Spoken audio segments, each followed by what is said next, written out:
So, today we're going to dig into a different way of looking at the recent conflict between Iran and Israel.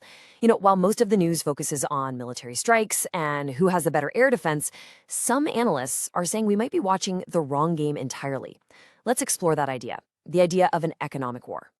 The story you're hearing pretty much everywhere is that Iran is, well, finished.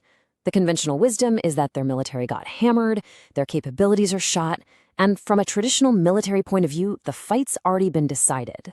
But this is where things get really interesting. What if the goal was never to shoot down jets or win on a traditional battlefield? What if Iran is playing a completely different game? One where losing a few military pieces on the board is just a calculated part of a much bigger strategy. And this really breaks down the two different ways of thinking about it. On one hand, you have a military war. The objective is simple, right? Destroy the other guy's stuff. But in an economic war, the goal is totally different. It's all about making victory so incredibly expensive for your opponent that they have no choice but to back down. You're not trying to win the battle. You're trying to make the entire war unaffordable. So what is economic warfare really?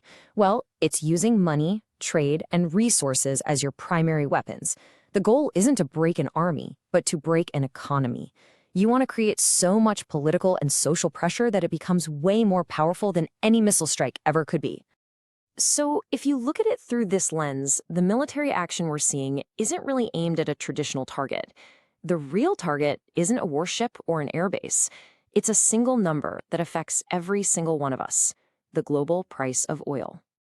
And this strategy, it's not some vague idea. No, it is laser-focused. It's apparently built around one single number, a very clear victory condition that has absolutely nothing to do with capturing territory and everything to do with causing the most economic pain possible. $200. That's it. According to this theory, that is the entire mission. If oil hits $200 a barrel, then victory can be declared without ever winning a single major battle. And why that number? Well, you have to understand the global chain reaction it would set off. At $200 a barrel, the world economy doesn't just slow down, it starts to break. Allied nations in the region would be screaming at the US to de-escalate. Leaders in Europe would be staring down a full-blown economic crisis. And in America, the political fallout from sky-high gas prices would be, well, let's just say, absolutely brutal. Okay, so that's the goal. But how could anyone actually pull that off? It's not about huge armies. It's about small, smart, targeted moves designed to sow chaos in the energy market. Which brings us to the playbook. It really comes down to a three-step plan. First, you use what's called asymmetric math. Then you apply pressure to a critical chokehold. And finally, you let global panic do the rest of the work for you. So this is the asymmetric math. And it's kind of brilliant in its own way. You don't need a $100 million fighter jet. For just $15,000, you can send a drone that poses a credible threat to a multi-billion-dollar oil refinery. See, the goal isn't even to destroy it. It's the constant threat of disruption that matters. That threat alone jacks up the risk and the price of every single barrel of oil. And that threat brings us to maybe the most important piece of real estate in this entire game, the Strait of Hormuz. This tiny strip of water is basically the jugular vein for the entire global energy supply. Think about this. 20%, a full fifth of the world's entire daily oil supply has to pass through that tiny choke point. Any disruption there, or even just the believable threat of a disruption from sea mines or something else, would send the global market into an immediate, terrifying spiral. This quote really just nails the whole philosophy behind this strategy. It flips the entire conflict on its head. The goal isn't to win or survive. The goal is to inflict so much pain on the global economy that your opponents decide that continuing to fight you just isn't worth the cost.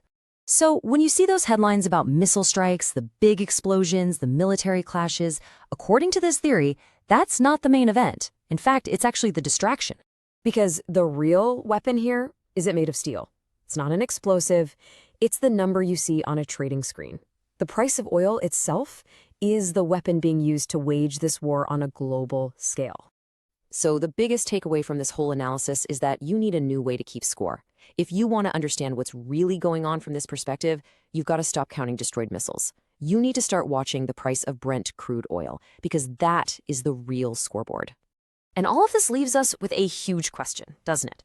In our deeply interconnected world, where every economy is fragile and totally dependent on energy, are we looking at the new face of global conflict? Is this an era where economic warfare becomes the main event and traditional military victory becomes, well, almost irrelevant?